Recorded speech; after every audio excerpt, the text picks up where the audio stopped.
Assalamualaikum warahmatullahi wabarakatuh. Al-Fatihah ila ruhi sayyidina wa habibina wa syafi'ina Rasulillah sayyidina Muhammad ibn Abdullah sallallahu alaihi wa ala alihi wa sahbihi wa azwajihi wa dhurriyyatihi la ya'ni rajani fil jannah wa yanfa'una bi asrarihim wa anwarihim wa ulumihim wa nafahatihim wa barakatihim fid dini wa dunya wal akhirah wa ja'aluna min hizbihim ويرزقنا محبتهم ويتوفانا على ملتهم ويحشرنا في زمرتهم بالعافية وسلامة لهم الفاتحة. أعوذ بالله من الشيطان الرجيم. بسم الله الرحمن الرحيم. الحمد لله رب العالمين الرحمن الرحيم مالك يوم الدين إياك نعبد وإياك نستعين اهدنا الصراط المستقيم صراط الذين أنعمت عليهم غير المغضوب عليهم ولا الضالين آمين. Bismillahirrahmanirrahim.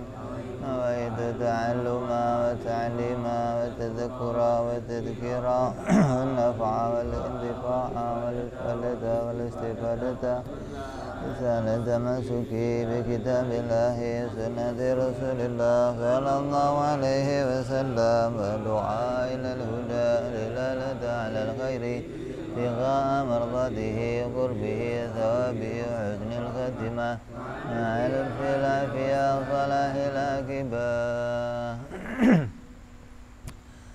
Minta Fatihahnya satu lagi untuk kesembuhan anak saya yang lagi sakit. Mudah-mudahan diangkat penyakitnya oleh Allah, disehatkan kembali. Ala hadiniyah wa ala niyatin salah wa ala hadratin Nabi Mustafa Muhammad Rasulullah sallallahu alaihi wasallam bijahi Imam As-Sanusi. Lahumul Fatihah. A'udzu billahi minasyaitonir rajim. Bismillahirrahmanirrahim. Alhamdulillahi rabbil alamin arrahmanir rahim maliki yaumiddin. Iyyaka na'budu wa iyyaka nasta'in ihdinas mustaqim. Shiratal ladzina an'amta 'alaihim ghairil maghdubi 'alaihim waladdallin. Amin. Bismillahirrahmanirrahim. Alhamdulillahirabbil alamin. Wassalatu wassalamu ala asyrafil anbiya'i wal mursalin sayyidina wa habibina wa syafi'ina wa maulana Muhammadin wa ala alihi wa sahbihi ajma'in. Amma ba'du. Sab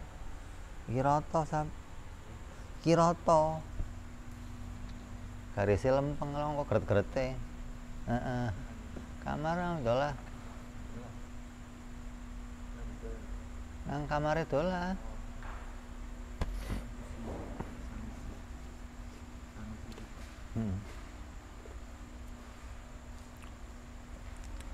Qala musanniful kitab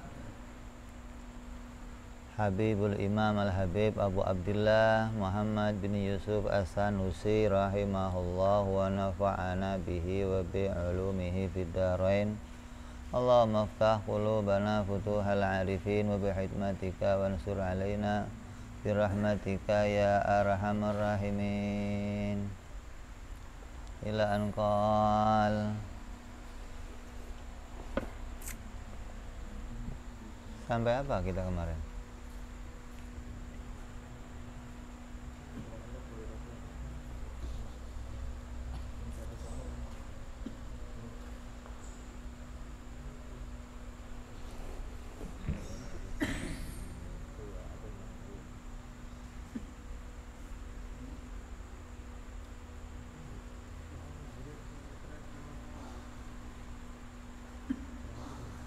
Sampai apa?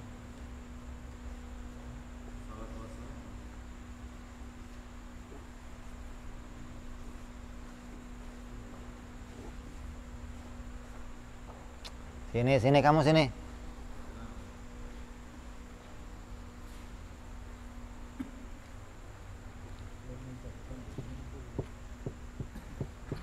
Lah dicacak rahi. Iki kacamata apa? Dicacak tinggu-tinggu. Wis dicacak sih ora weruh. Normal berarti. Mana? Hah? Sebelah itu di mana? Di meja. di atasnya yang bungkusan hitam.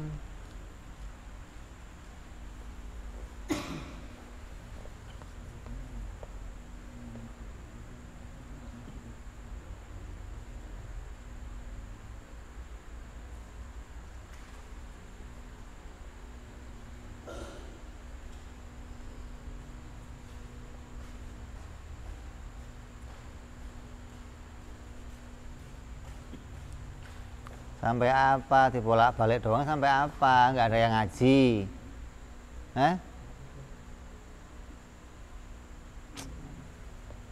Sini.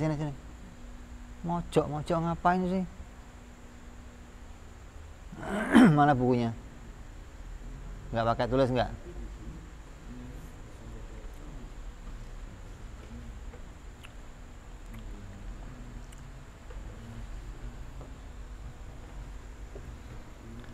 Ora katok blas.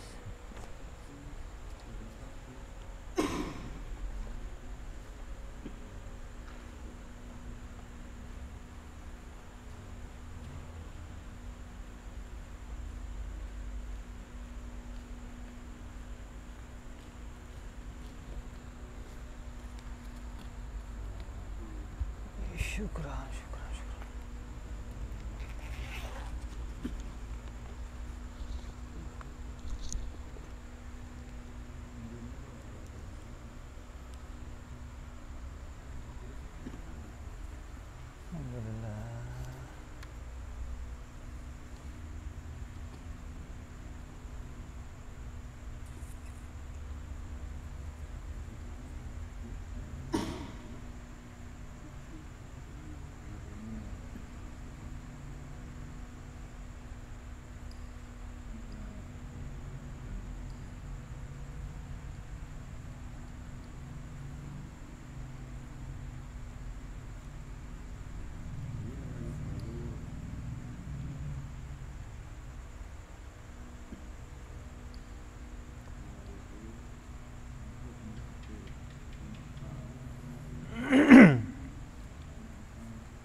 Yang lalu sudah kita bahas tentang mabadi ilm, tentang pembukaan ilmu, ada 10 macam. Hadduhu wa maudu'uhu wa thamruhu wa fadluhu wa nisbatun wal wad'u wal ismu wal istimdad wal hukmu syar' wa masail ba'dun li ba'd. Apa? Ono? Ora ono? Mabadi ilmu ada 10. Mandok ke ono ora? Ditulis ora?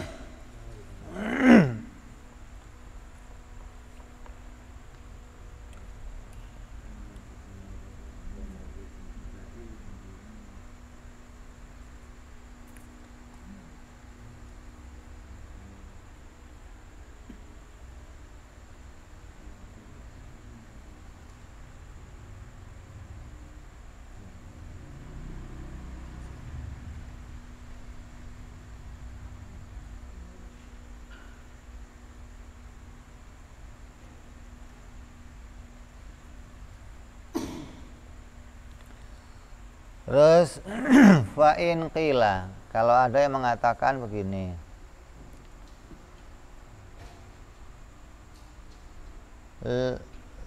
lima khalafal musannif ma huwa adatul muallifin. Kenapa sih Imam Sanusi itu berbeda dengan adatnya para penulis-penulis kitab yang lain? Penulis kitab yang lain kalau nulis kitab nggak begini, maksudnya kalau nulis kitab ya bismillah, terus alhamdulillah, terus wassalatu wassalamu ala rasulillah, terus amma ba'du. Tapi musonef berbeda, begitu selesai langsung lam, nggak pakai amma ba'du. Maka musonef ini membedai dengan adatnya para mu'alif yang lainnya. Kenapa kok begitu?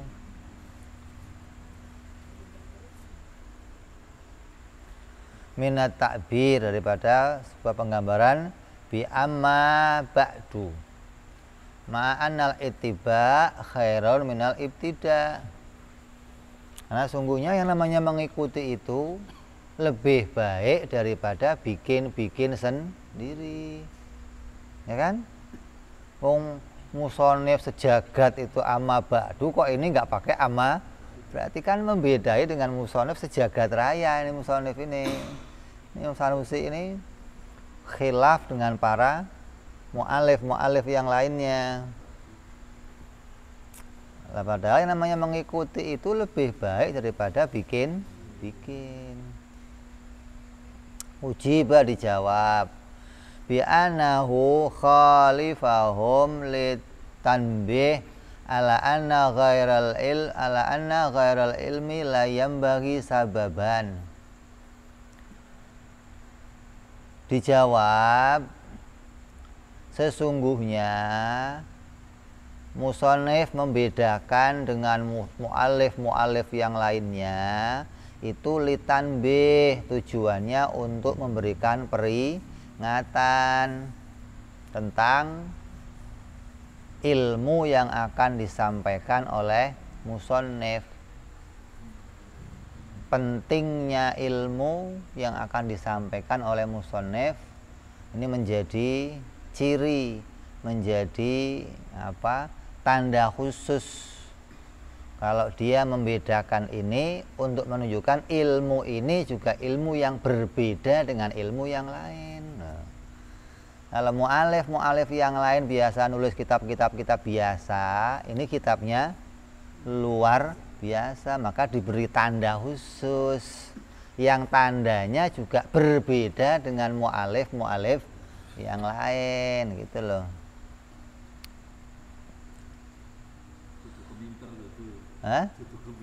Itu arti ngasih tanda.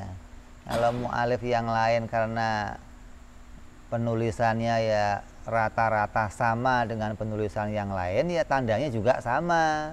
Tapi mu'alif Imam Sanusi mengatakan ini kitab khusus, maka saya kasih tanda khusus, nggak sama dengan mu'alif yang lainnya. Layam bagi sababan, maka itu nggak bisa menjadi sabab yang harus disamakan dengan yang lain. Fabtida'uhu linuktatan hasanatan, maka pembukaan musannif yang dimulai dengan i'lam ini adalah sebagai tanda yang baik. Bahwa at-tanbih al-madhkur, itu peringatan sebagaimana yang telah disebutkan. Wa mahalu qauluhum, adapun perkataan ulama yang mengatakan ittiba'u khairun minal ibtida', bahwa yang namanya mengikuti itu lebih baik daripada bikin, maka itu adalah idza lam yakun litil kal nuqtah, itu kalau tidak ada catatan khusus, gitu loh. Kalau di kitab ini nggak ada catatan khusus atau ilmu yang khusus, maka mengikuti lebih baik daripada bikin. Tapi musannif melihat ilmu ini beda dengan ilmu yang lain, maka dengan tidak mengikuti mu'alif yang lain itu bukan berarti menjadikan musannif jadi lebih jelek, justru lebih baik. Kenapa? Karena memberikan tanda khusus, gitu loh, pada ilmu tauhid yang ditulis oleh Imam As-Sanusi.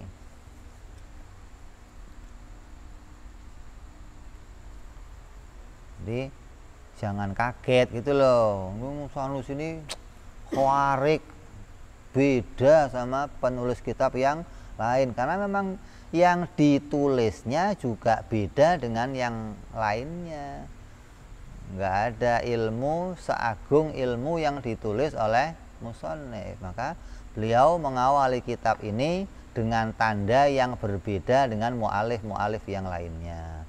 Beliau kasih tanda kitab ini dengan begitu selesai pembukaan langsung i'lam, ketahuilah, bukan amma ba'du.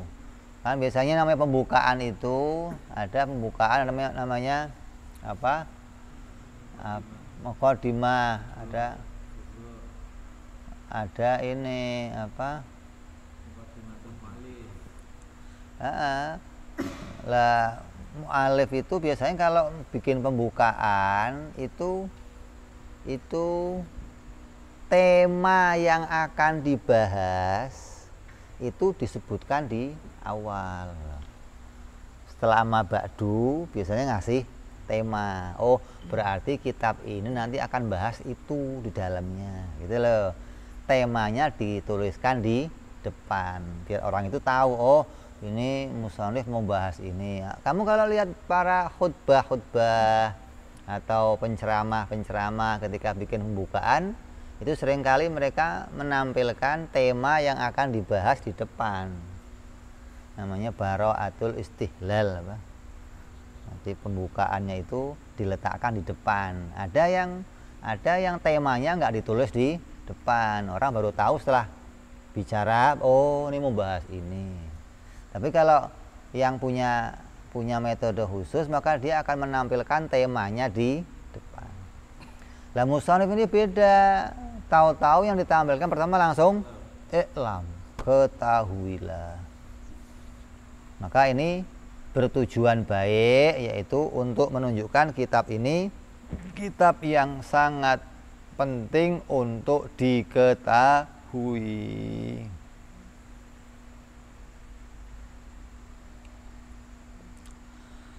Terus wa tahqiq, yang nyata atau yang benar, yang hak, annal ilma wal ma'rifata mutaradifan. Ilmu dan ma'rifat itu sama pengertiannya. Ngomong berilmu atau ngomong ma'rifat itu pengertiannya sama. Illa annahu, kecuali ilmu yutlaku alaihi ta'ala alimun. Apabila diletakkan kepada Allah, maka meletakkannya dengan bahasa ilmu, maka Allah disebut alimun.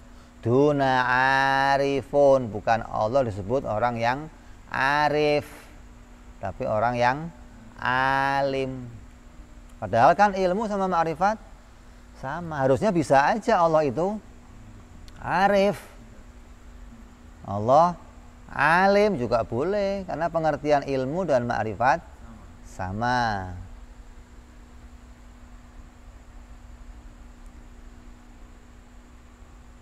Li'annal ma'rifata tastad'i sabaqil jahal. Maka tidak disebutnya arif kepada Allah karena ada isyarah bahwa yang namanya ma'rifat itu biasanya sesuatu yang didahului dengan kebutuhan dulu. Nggak tahu dulu baru tahu, gitu loh. Maka disebut apa? Tidak layak dinisbatkan kepada Allah Subhanahu wa ta'ala. Wa man'u dzalika Syekhul Islam Zakaria al-Ansari, maka itu dicegah oleh pembesar ulama kita, yaitu Syekh Zakaria al-Ansari.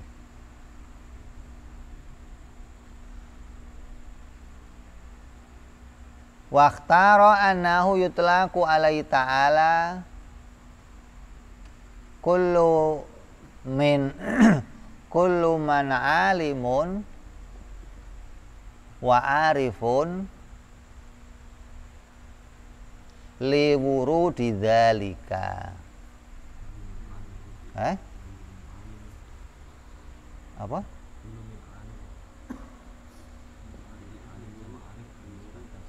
Anahu yutlaku alaihi ta'ala kullu minal alim wa arif liwurudi dzalika.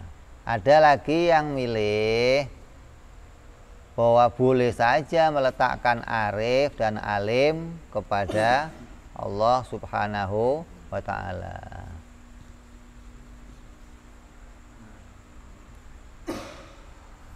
La yuqala, jangan dikatakan idza kana at-tahqiq annal ilma wal ma'rifata mutaradifani falima abural musannif bi i'lam dunal i'raf. Kalau memang keduanya itu sama, antara ilmu dan ma'rifat itu sama, tapi kenapa musannif kok menuliskan di dalam kitabnya dengan kalimat i'lam, nggak pakai kalimat i'raf aja gitu loh. Kan tadinya sama katanya ma'rifat dan ilmu. Li'anna nagulu, karena sungguhnya abura bil ilmi, musannif menuliskan di dalam kitabnya dengan penggambaran i'lam li'annahu lafdhon lil Qur'an, karena sungguhnya i'lam itu lafadz yang langsung disebutkan di dalam Al-Qur'an. Maka musannif memilih itu karena dasar itu sebagai langsung firman-Nya Allah Subhanahu wa ta'ala, namanya mengikuti apa yang difirmankan oleh Allah. Apa yang Allah firmankan? Qala ta'ala fa'lam annahu la ilaha illallah. Allah nggak ngomong fa'raf annahu la ilaha illallah, tapi Allah ngomongnya fa'lam annahu la ilaha illallah.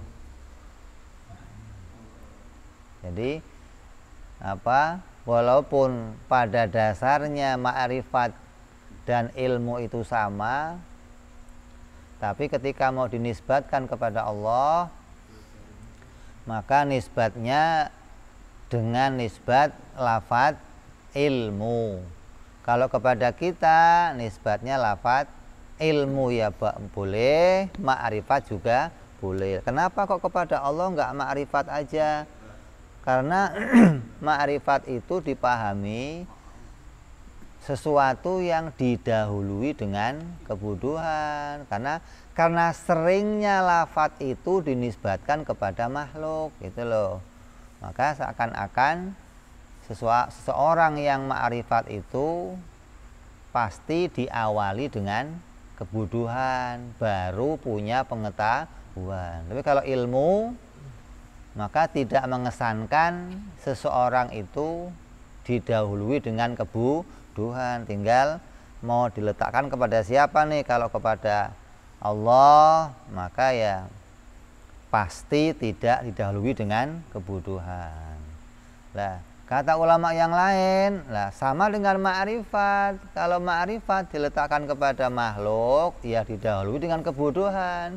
Begitupun ilmu kok nisbat pada makhluk, pada manusia, yang didahului dengan kebutuhan. Tapi kalau ma'rifat diletakkan kepada Allah, tetap yang enggak didahului dengan kebutuhan. Kenapa? Karena yang punya Allah. Kalau nisbatnya kepada Allah, ya mustahil didahului dengan kebutuhan, walaupun disebut ma'rifat. Beda ketika nisbatnya kepada kita, gitu loh. Kepada kita walaupun disebut ilmu, tetap didahului kebutuhan, gitu loh.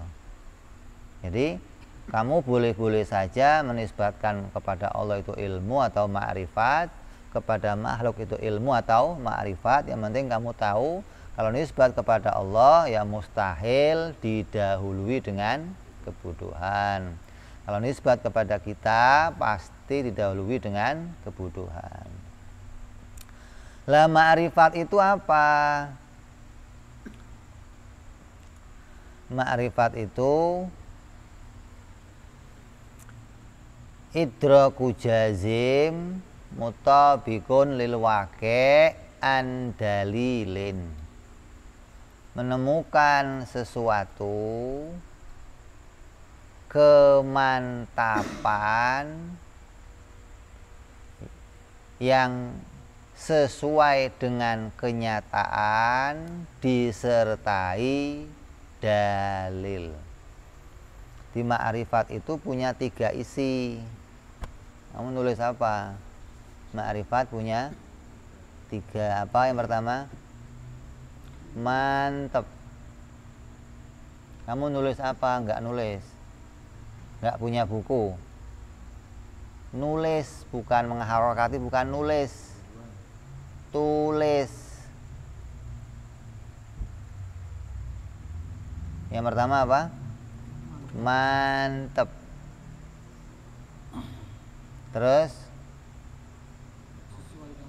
sesuai dengan kenyataan. Yang ketiga, disertai dalil. Maka disebut namanya ma'rifat. Lah kalau ilmu ya sama, kalau nisbatnya kepada kita ya begitu-begitu juga artinya. Artinya sesuatu yang kamu temukan itu kamu mantepin dalam hati, kemantapannya disertai dengan apa, cocok sama kenyataan, disertai dengan dalil. Besok kalau nanya nggak tahu, gua sentil loh. Ya, kalau saya nanya kamu nggak tahu, besok saya sentil kamu. Nggak perlu. Nggak ngerti saya kok pada begitu. Dikira kuping doang modalnya apa?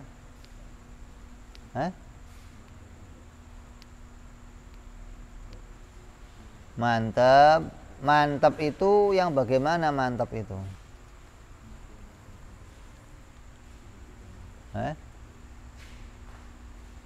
Jazm, mantap.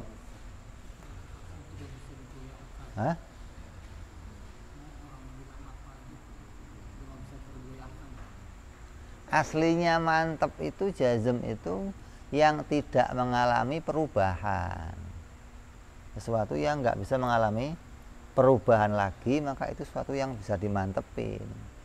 Kalau masih mengalami perubahan, ya belum sesuatu yang bisa dimantepin.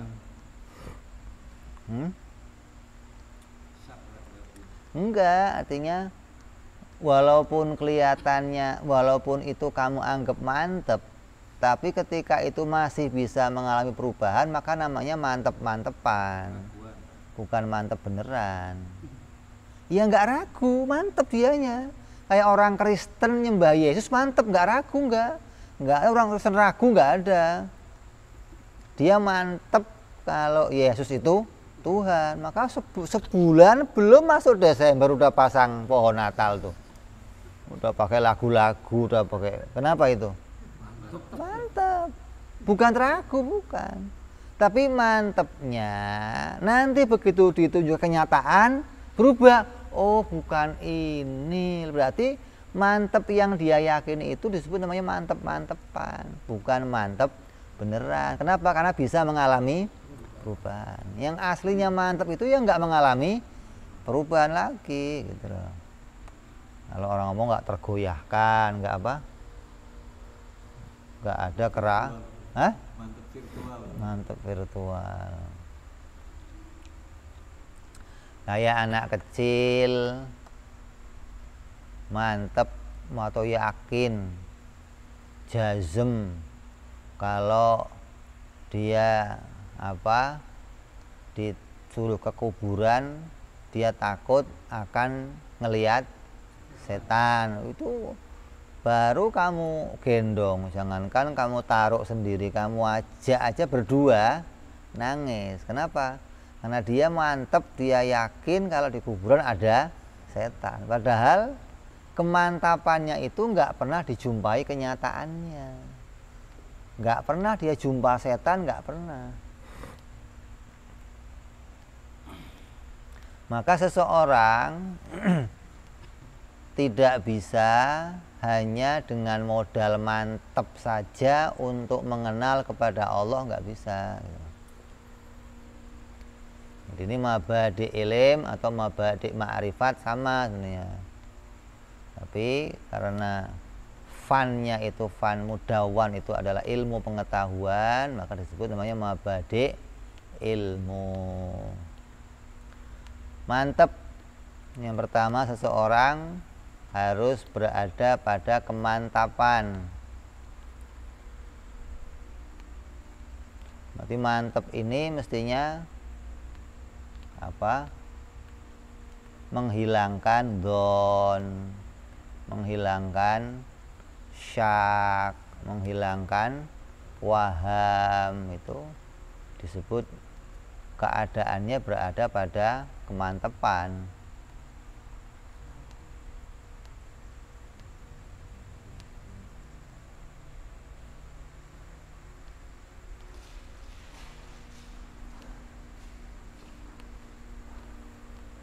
Terus sesuai dengan kenyataan.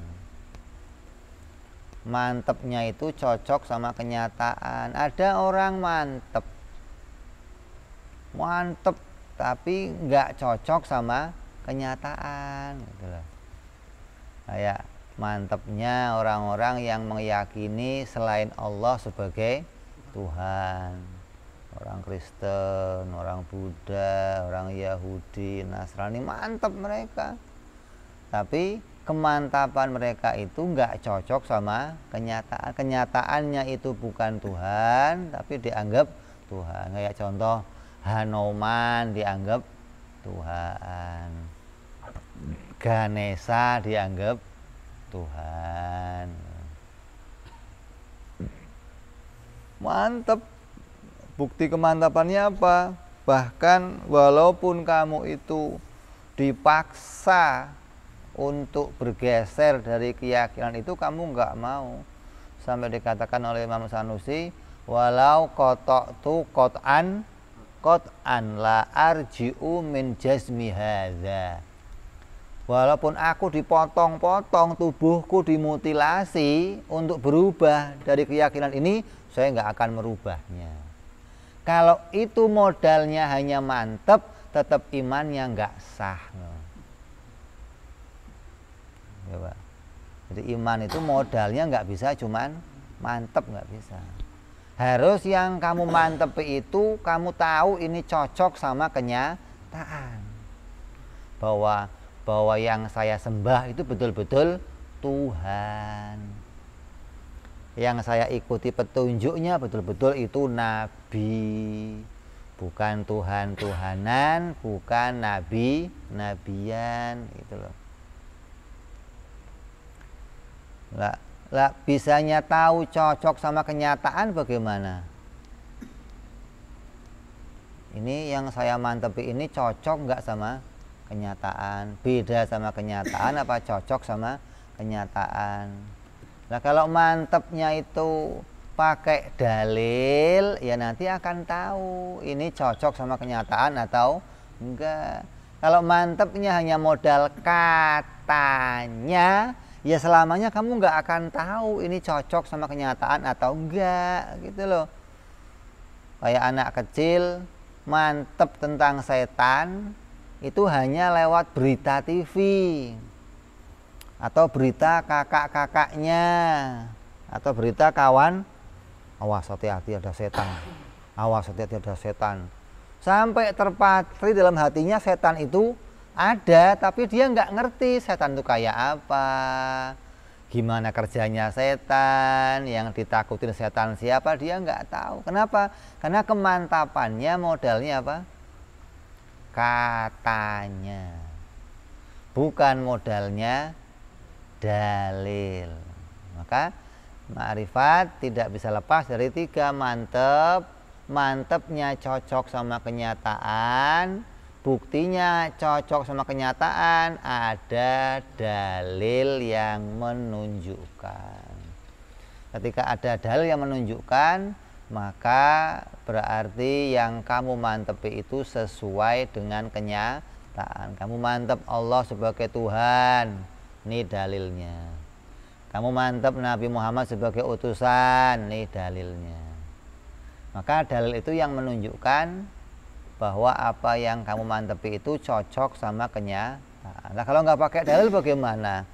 Berarti yang kamu mantepi itu hanya mantep-mantepan, mantep atau benar menurut kamu sendiri, atau menurut kelompok kamu sendiri, atau menurut anggapan kamu sendiri, bukan sesuai dengan kenyataan. Ada berapa makrifat? Makrifat ada berapa isinya? Hah? Ada 3. Udah ditulis. Nah, tulis. Mantep. Kasih tahu.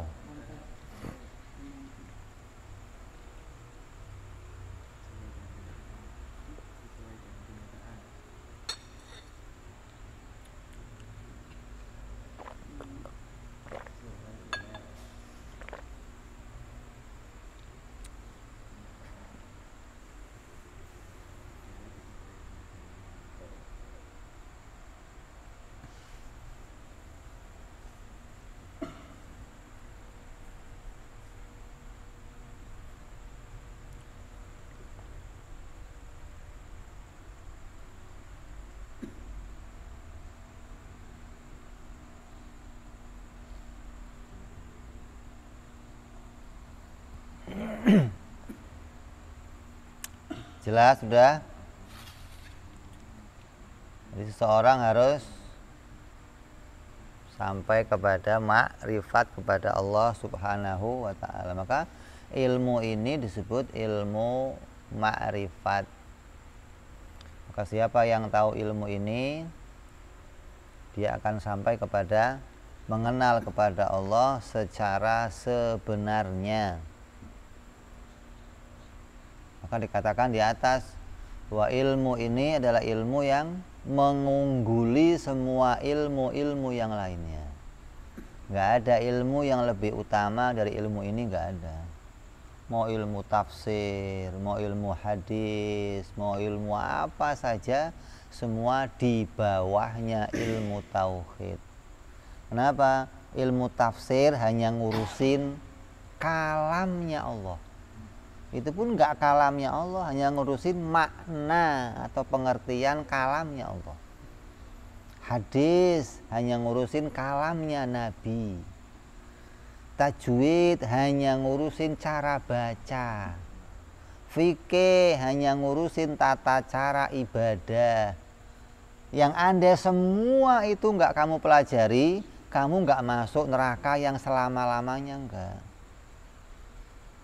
Lah ilmu tauhid belajar apa? Zat Allah dan sifat Allah. Nggak ada yang lebih mulia dari itu, nggak ada. Hah? Ilmu apa yang mengajarkan kamu sesuatu yang lebih mulia dari ini? Nggak ada. Maka disebut asyraful ilm, semulia-mulianya ilmu, seagung-agungnya ilmu. Maka ini adalah di antara ilmu yang paling dibenci sama setan. Ilmu ini. Hah? Iya. Kenapa? Karena dengan adanya ilmu ini setan akan kehilangan teman. Setan itu mau ngajak semua manusia masuk neraka bersama dia. Kalau kamu zina tapi masih muslim, setan belum seneng. Kenapa? Karena masih ada ampunan, masih ada maghfirah. Kamu minum arak, kamu judi, itu masih ada ampunan selagi kamu seorang mukmin. Tapi kalau sudah kamu kafir, itu yang dibanggakan setan, itu yang diharapkan setan, agar kamu jadi orang dan jadi temannya dia selama-lamanya di neraka. Tapi kalau hanya zina, masuk neraka, nerakanya pisah sama setan, nggak kumpul sama setan, nggak. Nerakanya orang ahli zina beda sama nerakanya setan. Oh, setan nerakanya kan khulud. Nah, kalau ahli zina yang orang muslim, ya nerakanya neraka muslim, nerakanya orang mukmin. Maka setan nggak seneng kalau kamu hanya zina, minum arak. Pengennya kamu itu kafir. Makanya saya di antara yang dimusuhin setan paling utama itu saya. Musuhnya setan paling utama. Ini biangnya. Kurang ajar yang menyebabkan saya putus hubungan kan. Maka ilmu yang pertama akan hilang ya ilmu ini. Kenapa? Karena setan berusaha bagaimana menghilangkan keimanan seluruh hamba-hambanya Allah. Maka dengan menghilangkan ilmu tauhid, maka program setan, tujuan setan itu akan tercapai, akan berhasil. Jadi kalau kamu lihat di antara para kiai, para ulama sekarang ini yang ngajar ilmu yang sudah mulai habis mana? Ya yang ngajar ilmu ini. Boleh kamu cek di dunia. Artinya kalau diukur banyaknya, berapa banyak orang ngajar tafsir, berapa banyak orang ngajar hadis, berapa banyak orang ngajar tajwid, ngajar fikih, ngajar berapa banyak dihitung, yang paling sedikit yang ngajar ilmu ini. Kenapa? Habis orangnya. Udah orangnya habis, yang mau belajar juga habis. Maka kamu harus menjadi orang yang bersyukur yang luar biasa kepada Allah Subhanahu wa ta'ala. Di hati kita masih diberikan hati yang pingin mengenal kepada Allah Subhanahu wa ta'ala. Karena yang diajak oleh musannif ini fa'lam, ketahuilah. Siapa yang diajak? Liman yata'atta minhul ilm, yaitu orang yang betul-betul dalam hatinya itu pingin punya pengenalan kepada Allah, pingin tahu Allah, pingin dekat kepada Allah. Maka dialah orang-orang yang diajak untuk mengenal kepada Allah Subhanahu wa ta'ala. Di antara keberuntungan yang bisa kamu peroleh di dunia, kamu dijadikan apa saja oleh Allah. Di antara yang paling beruntung apa? Kamu terbuka hijabnya kepada Allah. Itu keberuntungan yang gak ada duanya. Lah kerugiannya hidup di dunia, di antara kamu punya status apapun, yang paling merugikan apa? Terhijab dari Allah. Itu hal yang paling merugikan.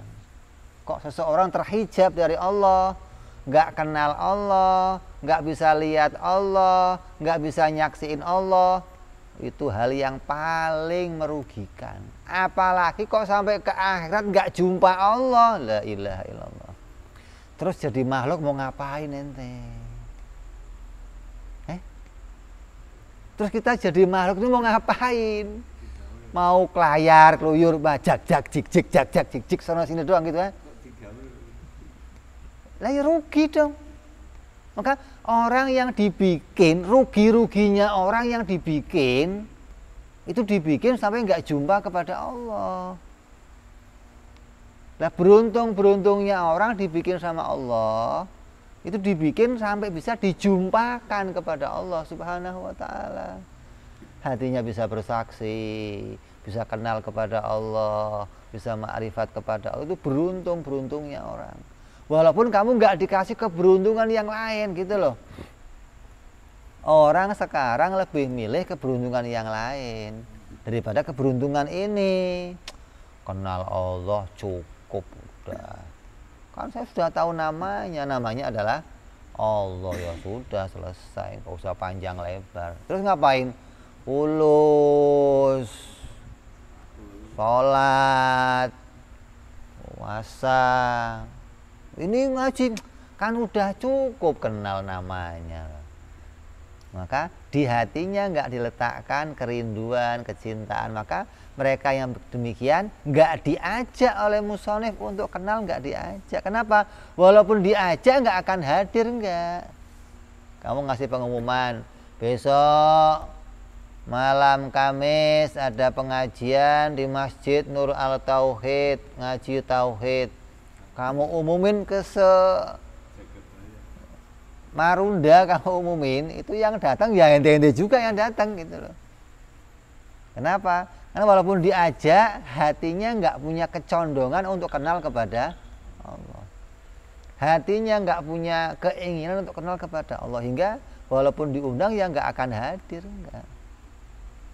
Nah, coba orang yang hatinya serius pengen kenal Allah, begitu ada ilmunya datang bawa buku, bawa catatan, sampai rumah dibuka lagi, ya Allah, kok indah bisa kenal sama Allah, bisa tahu tentang Allah, bisa kenal zatnya Allah, kenal sifatnya Allah, kenal perbuatannya Allah. Ini anugerah yang luar biasa. Nggak ada keindahan yang lebih dari itu, nggak ada. Ini bagi orang-orang yang hatinya bersih, hatinya lurus, hatinya nggak bengkok. Maka ini akan jadi anugerah yang luar biasa. Jadi kita penting ngaji ilmu ini, karena ilmu ini adalah ilmu yang membawa kita sampai kepada bisa mengenal tentang Allah Subhanahu wa ta'ala. Kan dibahas kemarin bagaimana kemuliaan ilmu ini, bagaimana bandingannya ilmu ini dibandingkan dengan ilmu-ilmu yang lain. Bagaimana tingkat kewajibannya pada hukum syariat, kan dibahas kemarin. Bagaimana kedudukannya di hadapan syariat. Terus apa yang dibahas dalam ilmu ini? Nggak pernah dibahas dalam pelajaran yang lain, nggak ada. Maka ini termasuk ilmu yang wajib diketahui oleh tiap-tiap orang muslim dan wajibnya fardhu ain. Kalau ilmu tafsir hukumnya apa? Kifayah. Kamu ngerti tafsir secara detail, itu hukumnya fardhu kifayah. Artinya cukup satu daerah, satu orang kamu dengar baca tafsir, satu orang kamu dengar sudah cukup. Oh, ada yang ngerti ilmu tafsir di situ. Ilmu hadis, hafal Quran, bisa nerangin hadis, cukup satu orang kamu duduk dengerin aja. Nggak wajib tiap-tiap orang harus ngerti tafsir semuanya. Oh ya, nggak sempat becak kamu, nggak sempat graji kamu, mau tafsir aja kamu bahas. Nggak ada orang cari fulus akhirnya. Maka hukumnya fardhu kifayah. Ini fardhu ain yang nggak boleh orang itu diwakilkan ke yang lain, nggak boleh. Kenapa? Karena untuk urusan ibadah kamu nyembah kepada Allah nggak bisa diwakilkan sama yang lain. Maka kamu sendiri yang harus ibadah, harus tunduk, harus sujud kepada Allah. Nggak bisa diserahkan kepada yang lainnya, nggak bisa. Maka ilmu ini diantara ilmu yang wajib diketahui oleh tiap-tiap orang Islam. Sampai-sampai musannif bikin catatan khusus, bikin tanda khusus, bikin peringatan khusus. Alhamdulillah, salatu salam ala Rasulullah. Nggak ada amma ba'du, nggak ada nih. Nah, kok beda sama yang lain? Karena ilmu yang ditulis juga ilmunya beda sama yang lain. Kalau mu'alif yang lain sama, rata-rata begitu tulisannya, hingga pembukaannya juga sama, amma ba'du. Tapi Imam Sanusi bedain dengan mu'alif yang lain. Kenapa? Karena beliau melihat ilmu ini ilmu yang berbeda dengan ilmu yang lain. Umur berapa Imam Sanusi nulis ini? Belasan tahun, sekamu sudah nulis kitab ini nih. Ente nulis saja belum.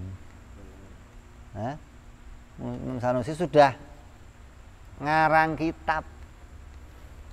Ketika diserahkan sama gurunya, diambil sama gurunya, udah ngaji lagi, disimpan. Jangan dikeluarin dulu, fitnah. Begitu Imam Sanusi dewasa, baru dikeluarkan bukunya. Artinya ketika dia sudah punya kesanggupan untuk hujah, untuk berdakwah, untuk bisa syiar, baru ditampilkan. Kalau bicara kecerdasannya, beliau sudah bisa mematangkan pikirannya pada usia belasan tahun. Karena memang sahabat-sahabat Nabi itu usianya belasan tahun semua. 10 orang yang dihadiahkan surga Asyra Mubasysyirun fil Jannah itu pemuda-pemuda semua, saya kira. Sayyidina Ali berapa tahun umurnya? Belasan tahun. Ketika dapat berita tentang akan masuk surga. Zaid, Salman, orang-orang yang murah, pemuda-pemuda semua. Maka Nabi merekrut yang di Asia pertama orang muda. Yang tua kena Abu Bakar, paling 1 orang 2 orang yang tua-tua buat anulah. Jadi pemuda-pemuda ini yang masih punya pemikiran yang cerdas, akalnya diajak ngomong cepet nangkep, akalnya kalau diajak ngomong ngejar gitu loh, nggak terus harus didorong-dorong, ayo dong tahu, ayo, enggak. Dia akan ngejar, orang ngomong apa ngejar, masa sih bisa begitu, gimana, kok nggak begini kenapa, kok nggak begitu kenapa, itu pemuda namanya. Kalau orang ngomong apa iya, kampleng gitu, apa iya, artinya pikirannya nggak jalan. Kenapa? Kebanyakan ininya buntu, yang di sini nggak ada isi, ke depan nggak ada.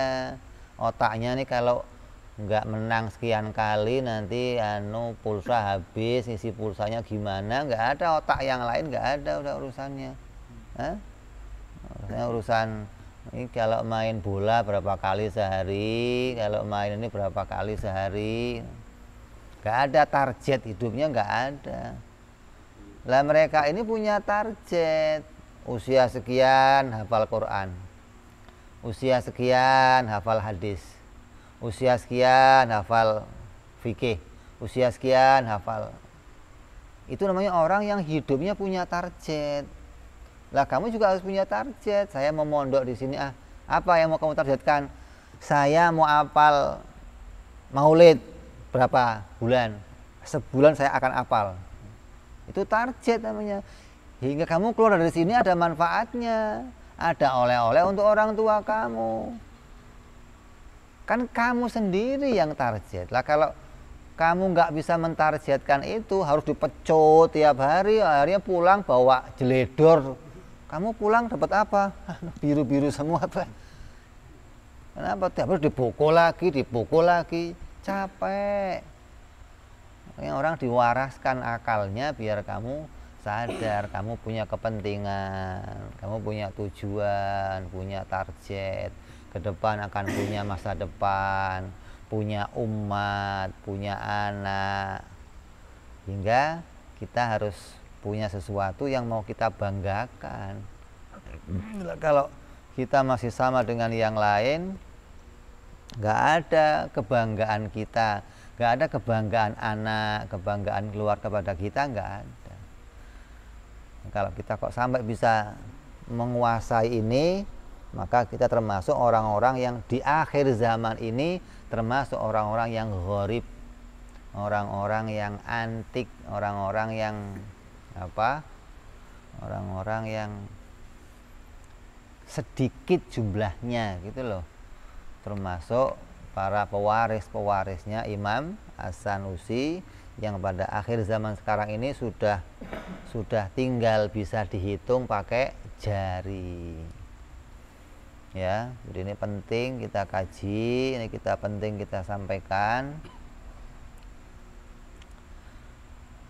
bahwa apa yang kita pelajari adalah sesuatu yang dikhususkan, yang dibedakan dengan ilmu-ilmu yang lainnya.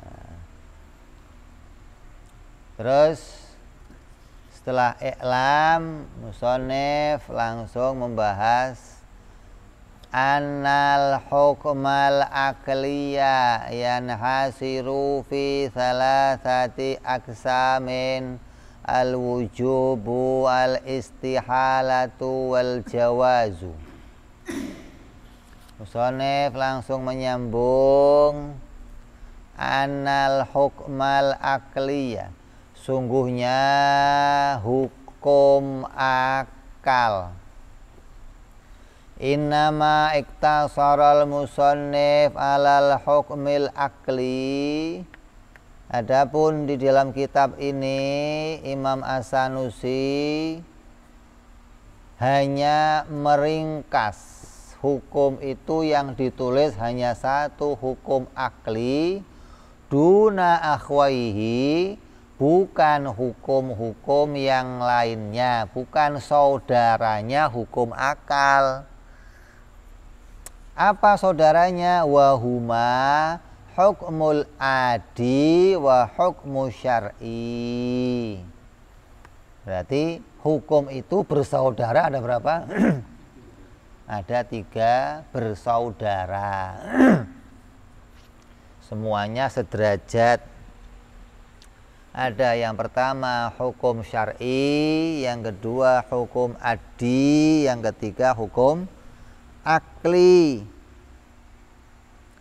Terus diringkas di kitab ini hanya menuliskan hukum akli li'annahu muhtaj ilaihi fi hadhil fan. Karena li'annahu muhtaju ilaihi fi hadhil fan, yang dibutuhkan di dalam pembahasan kitab tauhid ini memang hanya hukum akli. Jadi kitab ini nanti dari awal sampai akhir pedoman yang akan digunakan hanya satu hukum, yaitu hukum akli. Nggak akan pakai pedoman hukum yang lainnya. Walaupun hukum itu ada lagi, ada hukum adi, juga ada hukum syar'i, tapi kedua hukum itu nggak akan dibahas di dalam kitab ini. Kenapa? Karena kitab ini hanya akan menggunakan satu hukum, yaitu hukum akli. Li'anahu muhtaju ilaihi fi hadil fan dunahuma, bukan keduanya, bukan selain yang keduanya. Hukum akli akan dibahas di sini, adapun hukum syar'i itu enggak akan dibahas dalam pembahasan ilmu tauhid, begitupun hukum adi.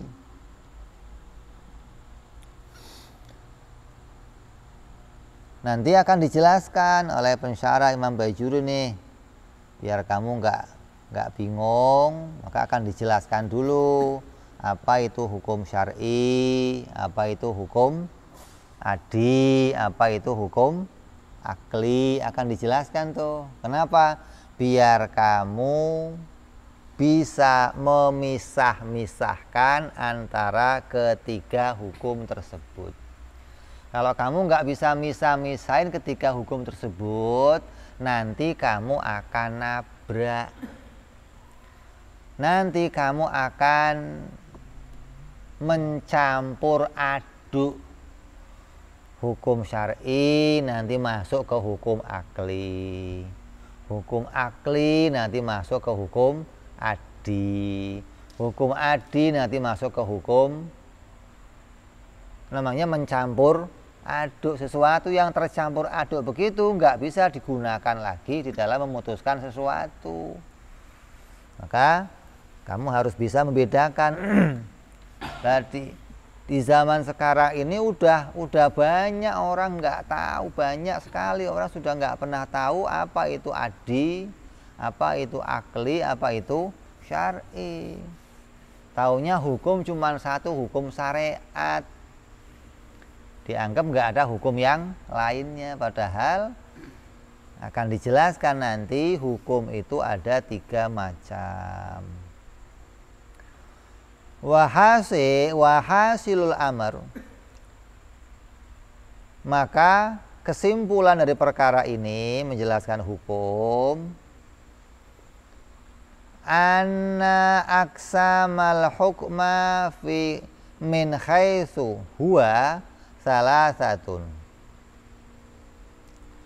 maka sungguhnya dilihat dari arah hukum, pembagian hukum, maka ada 3 macam hukum.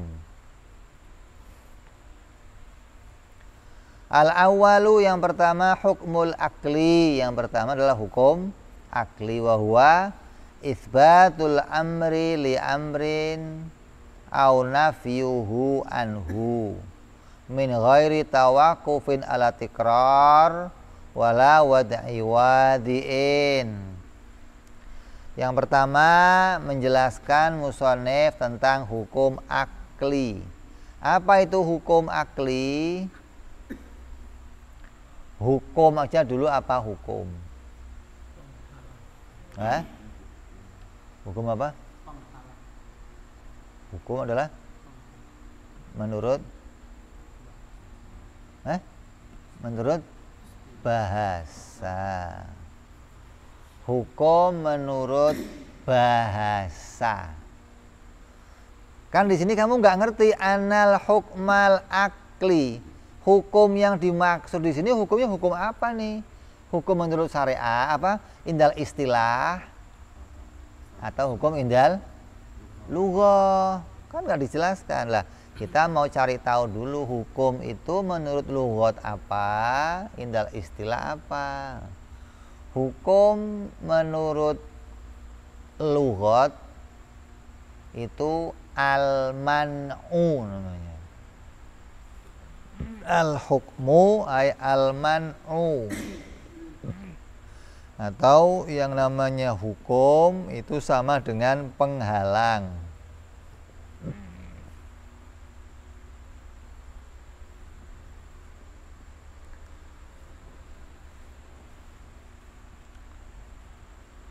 Hukum secara bahasa diartikan apa? Penghalang. Kalau ada hukum, setiap hukum itu dikeluarkan oleh siapa? Hakim. Masa ada hukum tapi yang mengeluarkan bukan hakim. Kalau hukum itu diartikan apa? Al-man'u, penghalang, maka al-mane' yang ada akan ada pula yang menghalangi. Yang menghalangi namanya apa?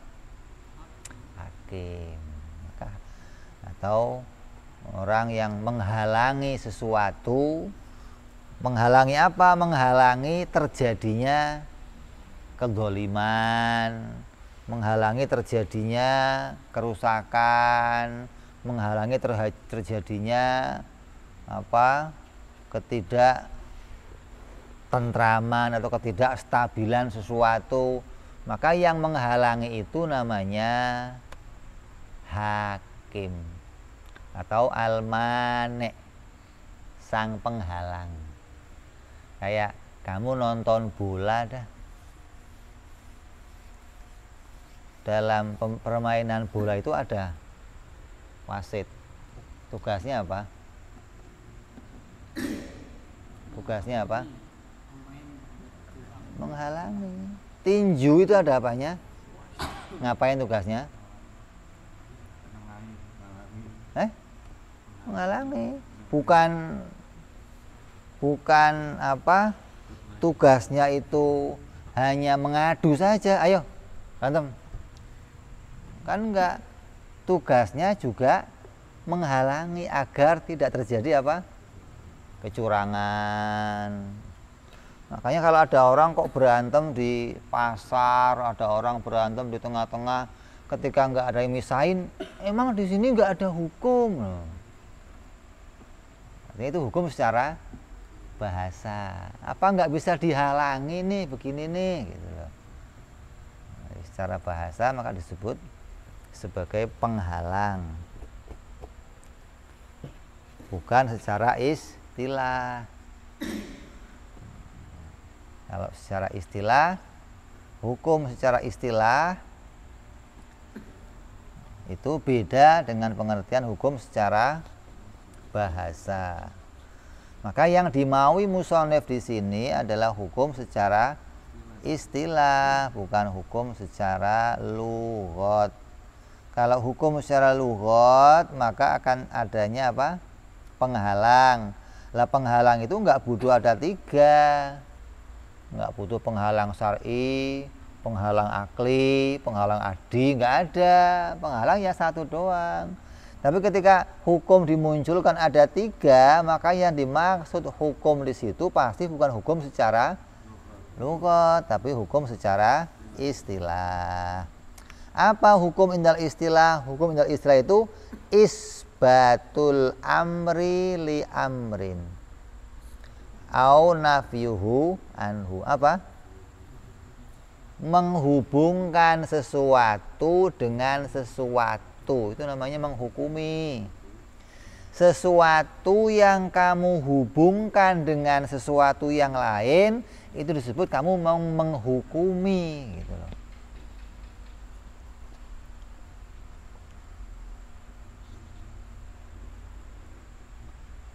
Sesuatu yang kamu hubungkan dengan sesuatu yang lain itu disebut kamu menghukumi. Kamu telah menetapkan suatu hukum.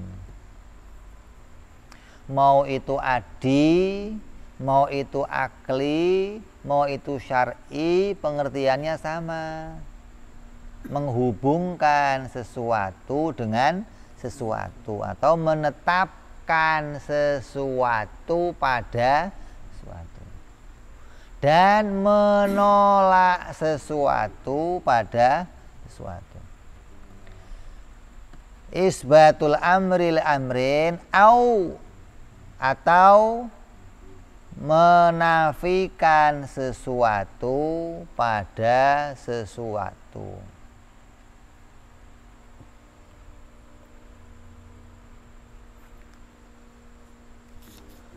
Min ghairi tawakufin ala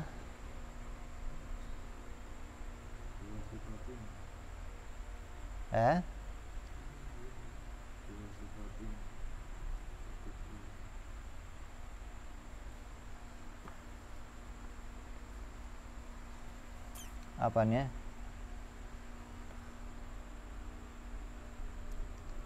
Min ghairi tawakufin ala tikrar.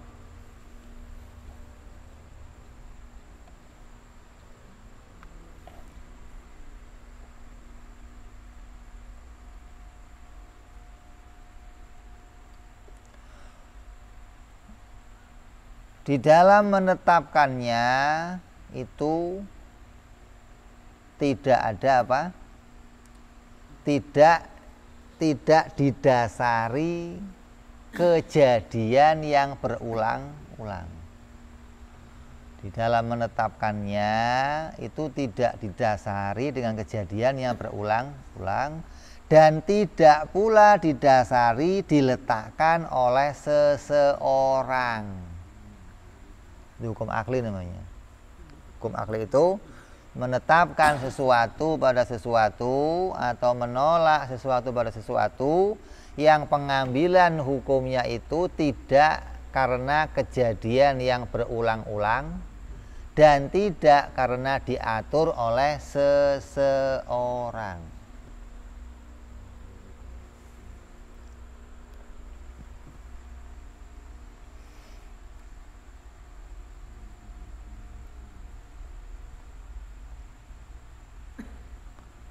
Contoh,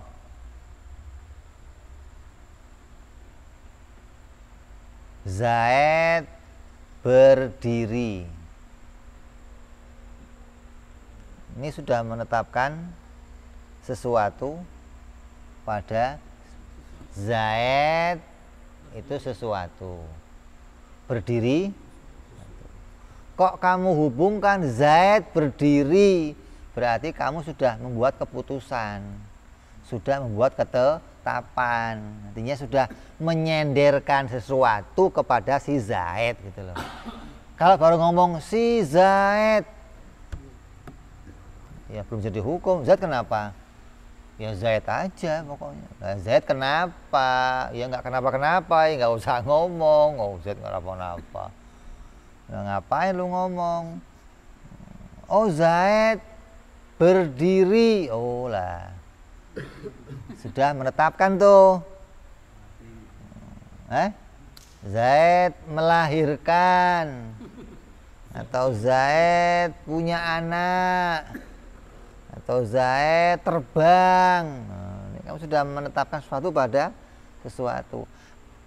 Atau menolak sesuatu pada sesuatu. Zaid tidak berdiri. Zaid tidak beranak. Ini hukumnya sama. Kalau sudah menetapkan sesuatu, maka akan jadi hukum pula dengan menolak sesuatunya pada sesuatu yang lain. Nanti akan ditetapkan, lah Zaid berdiri itu apa ketetapannya? Hukum akal ketetapannya tidak keluar dari 3 perkara.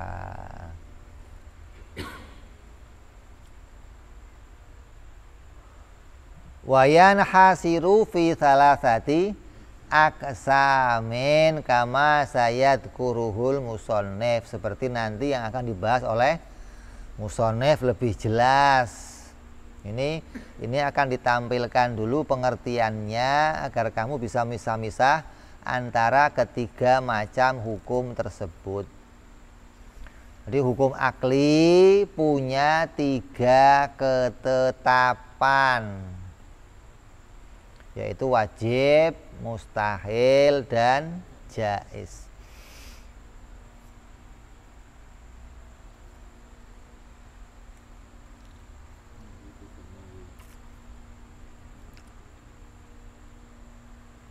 Terus wasani hukmul adi, yang kedua adalah hukum adi. Wa isbatul amri li amri au nafiyuhu anhu biwasitati tikrar. Kalau hukum adi itu sama, menetapkan sesuatu pada sesuatu, tapi pengambilan hukumnya didasari kejadian yang berulang-ulang. Diputuskan ini wajib. Kenapa kok wajib? Oh karena berulang-ulang kejadiannya begitu, maka diputuskan satu hukum. Kalau hukum akli mengatakan ini wajib, dasarnya bukan karena berulang-ulang. Jadi beda dasar pengambilannya. Kan yang namanya hukum itu rukunnya ada berapa? Rukunnya hukum ada berapa? 5. Apa aja? Hakim, mahkum, mahkum alaih, mahkum bih, baru jadi hukum. Gitu dong. Untuk jadi hukum ini, untuk jadi sebuah ketetapan, itu ada yang netepin dulu, ada hakimnya. Tulis rukun hukum ada 5. Ada hakim, ada mahkum yang dihukumi. Umpamanya begini, ada hakimnya, ada hakim umpamanya. Pak Hakim mau ngapain? Saya mau memutuskan hukum. Yang mau dihukumin mana Pak Hakim? Enggak ada, bisa? Bisa diputuskan nggak? Ada hakim di pengadilan, duduk di persidangan, pegang palu, mau ketok palu, tok.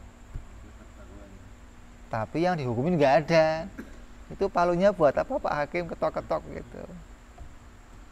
Kalau ada hakim untuk mutusin hukum, maka harus pula ada mahkum yang mau dihukumi.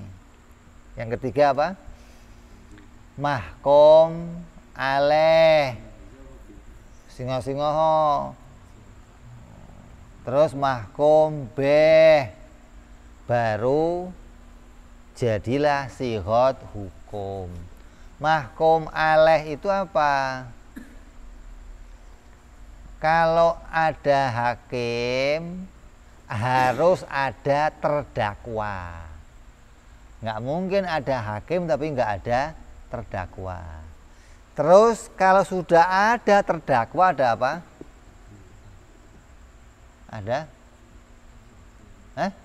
Ada tuntutan. Ini hakimnya ada, terdakwanya mana? Oh belum ada, sidang bubar. Oh ada hakim nggak terdakwa, ngapain persidangannya? Ada hakim, ada terdakwa. Terus mau didakwa apa nih? Tuduhannya apa? Bahwa hakim, Pak Hakim, saya menghadirkan fulan si A. Saya minta tolong fulan si A dihukumi. Apa? Mahkum. Terus orang nanya, apa tuntutannya, mau dihukumi apa? Belum ada Pak Hakim. Nah dibawa ke sini ngapain? Kalau sudah ada terdakwa dibawa ke persidangan, berarti sudah ada apa? Ya ada tuduhannya dong. Masa belum tertuduh apa-apa, belum didakwa apa-apa, atau dibawa ke pengadilan lah, mau dihukumin apa sama pengadilan? Ada mahkum aleh, ada tuntutan, terus ada mahkum beh, ada mahkum beh. Kalau ada hakimnya, ada terdakwanya, terus ada tuntutan. Oh dituduh sebagai pencuri. Ada dulu dong.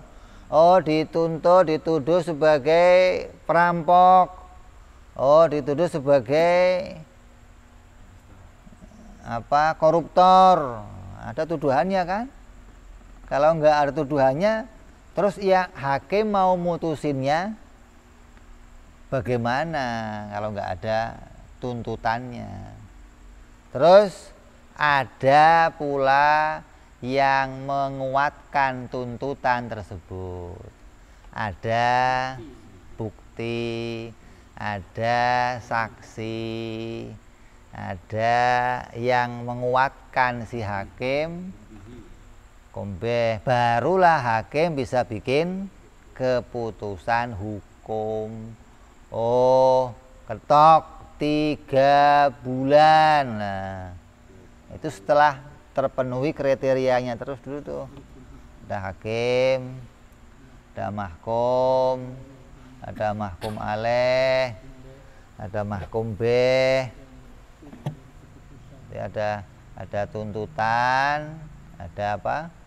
Ada hakim, terdakwa, tuntutan, terus ada bukti, baru ada sighot hukum. Jadi rukunnya hukum ada 5 tadi. Kalau 5 itu nggak ada, nggak akan muncul satu hukum, nggak akan. Lah untuk memutuskan hukum dengan 5 tadi, secara akli itu nggak perlu apa? Berulang-ulang, nggak perlu kejadian yang berulang-ulang, dan nggak perlu diatur oleh seseorang. Kalau hukum adi, untuk mutusin yang 5 tadi harus dengan kejadian yang berulang-ulang. Lah kalau hukum syar'i Untuk mutusin yang 5 tadi harus diatur oleh seseorang. Nah, beda nih. Hukum syar'i untuk mutusin ini diputuskan hukum. Dari mana hasil keputusannya? Diatur oleh seseorang.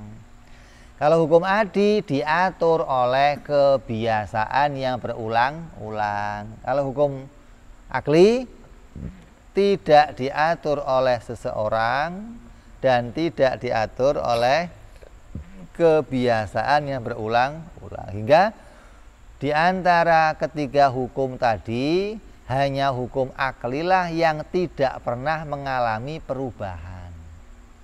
Selamanya hukum akli nggak pernah mengalami perubahan.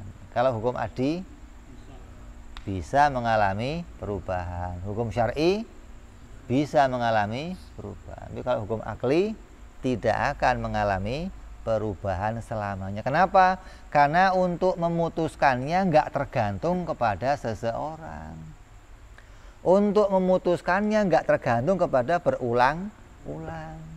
Hingga keputusannya selamanya tetap seperti itu, nggak akan tergantikan lagi. Nah, kalau hukum syar'i gimana? Boleh diganti. Hari ini A, besok bisa ganti B. Kenapa? Karena keputusannya diatur oleh seseorang.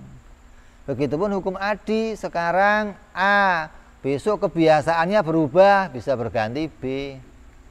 Tapi kalau hukum akli tidak akan mengalami perubahan. Ini kita menjelaskan secara garis besar tentang ketiga macam hukum yang akan dijelaskan oleh musonef. Hingga setelah menjelaskan ini nanti kamu akan tahu, oh ternyata tiga itu punya rel yang berbeda-beda, punya koridor yang berbeda-beda, hingga jangan sampai apa? Tercampur aduk. Karena pada akhir zaman sekarang ini orang yang nggak ngerti hukum rata-rata mencampur adukkan hukum. Seringnya akli tapi isinya hukum adi. Api pasti panas. Panasnya kenapa? Pokoknya pasti. Bukan panasnya karena berulang-ulang. Ini kan hukum adi harusnya, tapi dinaikkan ke hukum akli hingga dia salah kamar. Maka ini yang sekarang sering terjadi, orang yang tidak bisa memilah-milah antara ketiga macam hukum tersebut. Nah, orang yang paham tiga macam hukum ini hidupnya akan selamat, beragamanya akan selamat. Kenapa? Dia nggak akan tercampur-campur dalam setiap keputusan. Tapi kalau nggak paham ini, kehidupan kita, jalan keagamaan kita akan rusak karena tercampur-campur sesuatu dengan yang lain. Ini bahayanya. Maka penting kita mengkaji ilmu ini agar dalam menetapkan sesuatu tetap berada pada rel yang sebenarnya, insya Allah. Kenapa senyum-senyum aja kamu? Gembira ya? Senang saya kalau orang ngasih senyum-senyum itu senang, berarti gembira dia. Paham ya? Paham? Alhamdulillah.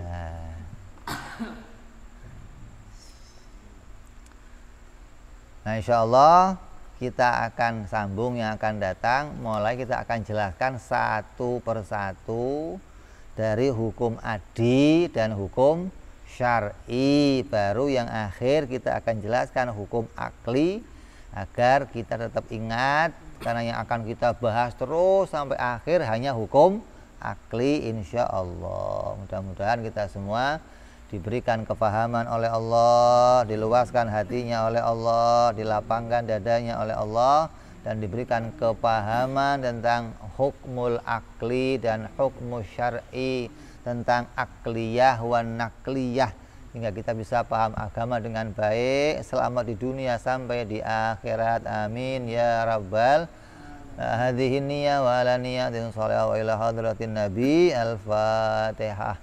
A'udzu billahi minasyaitonir rajim. Bismillahirrahmanirrahim. Alhamdulillahirabbil alamin arrahmanir rahim maliki yaumiddin. Iyyaka na'budu wa iyyaka nasta'in ihdinas siratal mustaqim. صراط الذين أنعمت عليهم غير المغضوب عليهم ولا الضالين آمين. يا ربنا اعترفنا بأننا اقترفنا وأننا أسرفنا على أشرفنا فتب علينا توبة اغسل كل حوبة واستر لنا عوراتي وآمن روعاتي واغفر لوالدينا ربي ومولودينا والآل والإخوان وسائر الهلان وكل ذي محبة أو جيرة أو صحبة والمسلمين أجمع آمين يا ربي اسمع فضل المجود منا لا بالكساب منا للمصطفى رسولنا الله بكل رسول صلى وسلم ربي عليه عند الحب وآله وصحبه عند جوطاش السحب والحمد لله بالبدء والثناء وأنا ربك رب العزة عما يصفون وسلام على المرسلين والحمد لله رب العالمين. السلام عليكم ورحمة الله وبركاته.